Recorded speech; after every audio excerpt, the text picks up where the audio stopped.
So it is Monday evening, and I'm just having a plate of cheese, but I opened up a new Riesling. I did the unboxing recently, and it's from the Finger Lakes, place I did not visit, but I would most definitely like to visit it on the next trip up there. This is called Red Newt Cellars, the Knoll, and it says La Homa Vineyards 2017.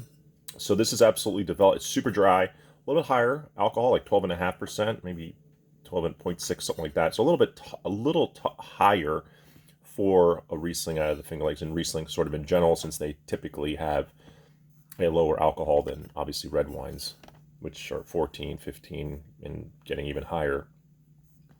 So 2017, so this has 6 years of age on it, and I could tell that this has the guts to be an absolutely amazing developed white when it gets there. It's got the lemon lime thing. It's got a real good minerality to it. It's got that stony, flinty aroma. There's a little tangerine peel. There's so much in this Riesling. It's so aromatic. And then it's got a little bit of viscosity, oiliness on the palate. A touch of weight. I think it's probably because of that alcohol, but it's also bone dry. It's awesome. Goes great with the cheese. Rips right through. The acidity is high, but not teeth enamel rotting high. Teeth enamel stripping.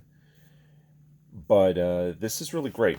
I'm really enjoying this. I have two more, and there's no doubt in my mind I'm gonna just let this sit for I don't know how many more years, because my patience is difficult, but I just want these developed white wines that I know I need to be patient.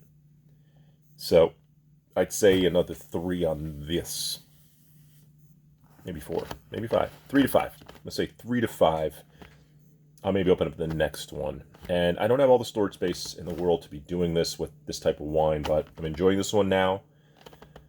And I do have some aged whites coming from Obsidian. Not a whole heck of a lot, but some that'll sort of get me through. I think I'm going to be looking into more wine clubs where I can buy library releases of white, if possible, from wherever they may be it California, be it the Finger Lakes, just getting some of that older vintages. I did find a new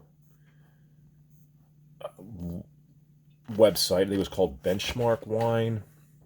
And they have some older wines. I know there's, I think it's Saratoga or Sage Society. Both of those wine sites also have some aged wines, but the aged whites they typically have are Burgundy and pretty expensive. I don't know if I mentioned it, but I did buy, I think, 6 2003 Halbertrachen Spotlice from Germany. Very inexpensive. So good. It's a dry, but supposed to be a little bit more full-bodied German Riesling. Spotlice means they picked it later, but they must have vinified it dry, so there's a little bit more body, but 20 years old. I should probably have those shipped out now, because the price is so good that if those are good wines, the quality is high enough, and they're developed how I want them, I should probably be buying more of those. Something to ponder. I've been doing a lot of these just quick couch videos rather than me sitting at the bar, but I guess I wasn't planning on doing a video, but sort of prepping a little bit for an event I have tomorrow. So doing this for a little bit of prep.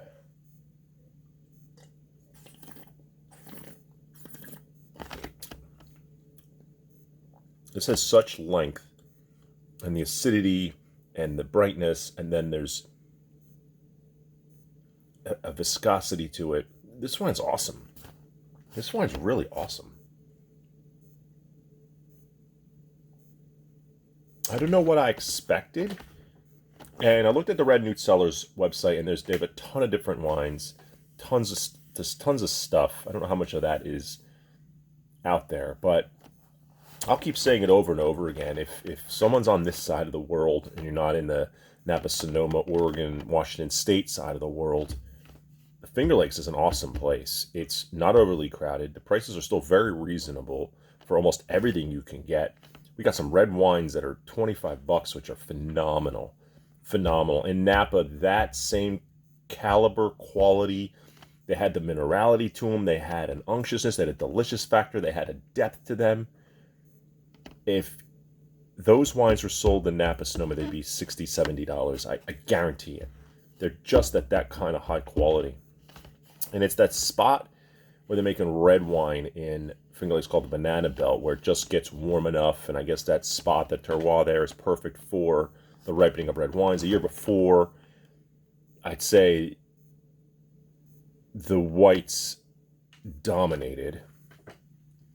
And then this year, some of the reds overtook some of the whites, or were sort of in between. My favorite white of the trip was from Silver Thread. I think it was a 2012. I think it was the current owners, vineyard owners, winemakers, inaugural vintage 2012. And it was, I think, one of my wines of the trip. Another one was the 2010 Damiani Cabernet Sauvignon, which was something special. It's not your stereotypical unctuous giant cab, but phenomenal. I've probably been talked about it already in the video, but it's making me think of some of the Finger Lake wines. And the Shalestone Winery had all these amazing reds. That's where I was just talking about the $25 Cab Franc. They had something called Harmony, which was a blend of red.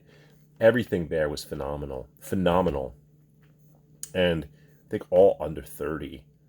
And some in like in the 20, I think it was like 20 to 35 was like the range of their reds.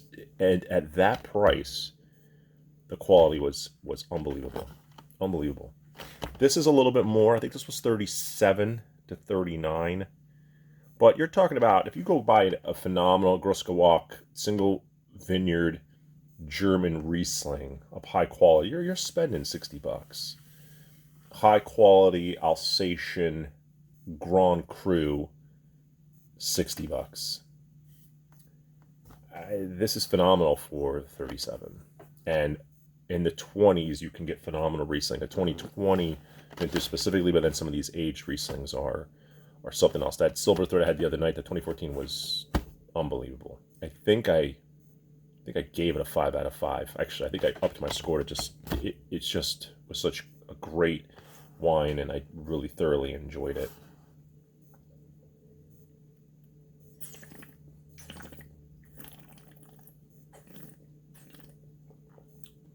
There's even like star fruit.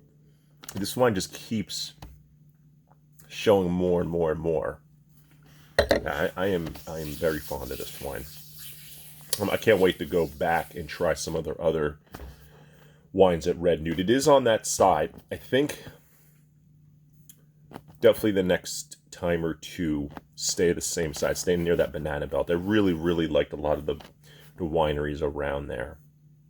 I think maybe after that, go to the lake to the right. So it's Keuka, Seneca. I'm blanking.